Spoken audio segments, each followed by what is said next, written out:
In France, we call a bruschetta a tartine.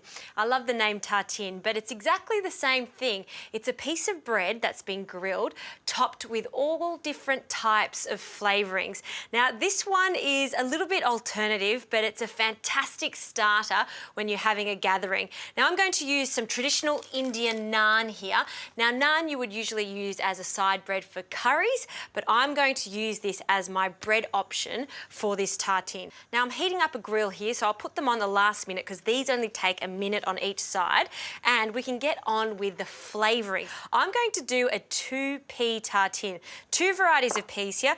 These are just baby peas that I've defrosted and they can go in. There's nothing wrong with peas that aren't cooked. They've got a real sweetness to them, so that's why I'm adding them. And to give this a bit of bulkiness, I'm going to add some chickpeas. Now, these are just your classic chickpeas that you can get from a can. I've given them a really good rinse under the tap, so I'm going to add a little bit of each, even amounts.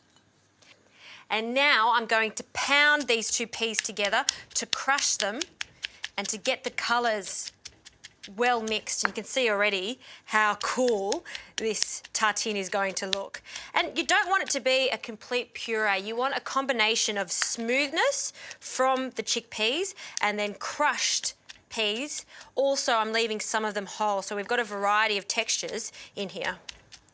Okay, that's the first bit done.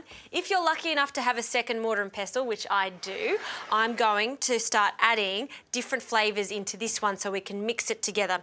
If not, do this step that I'm going to be doing now first. So some cumin seeds that have already been toasted, so about a teaspoon of cumin seeds into a mortar and pestle. And I'm going to start crushing these seeds to release as much flavour as I can. And you can see how easy it is to do, how it turns into a powder. Again, I don't want it all to be into a powder. I want some of the spice to stay whole, and the smell is the best smell. This is one of my favourite spices because it is so aromatic.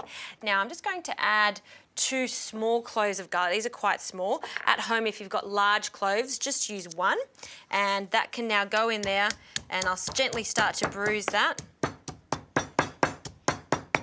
At this stage, I'll also add a little bit of salt, and that'll start to draw out some of the moisture in that garlic, and it'll start to turn into a paste.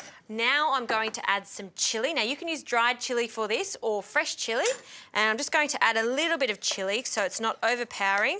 So about half of this whole chilli. I'm going to just give it a little bit of a hand, so just roughly chop it, and that can go in along with the zest of half of this lemon. Now I'm going to add the lemon here, and I'm also going to use a little bit of the zest to garnish later on. So just reserve a little bit. Perfect. And again, we're just going to crush this all together.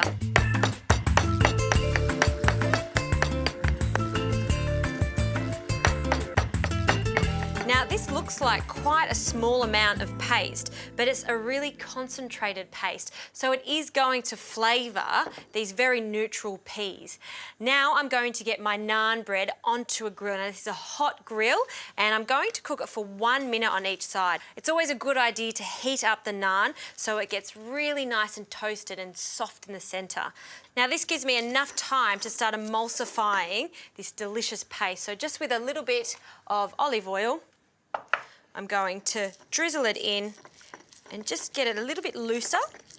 Great, now take that out, and we can pour this into our chickpea and pea mixture, all of it, and I'll just take this out, and then all we need to do is just fold these 2 flavours together. All right, let's turn this naan bread. Oh, look at that, gorgeous griddle marks, and it's starting to go a little bit crispy on the outside. I'm just going to get a presentation board, and into this mixture I'm going to add a herb. Now, my herb of choice is mint. It's got such a fresh flavour, so I'm just going to pick the mint leaves. These are small little mint leaves in here. Don't need to chop them at all. I think they taste so much better when they've been picked in.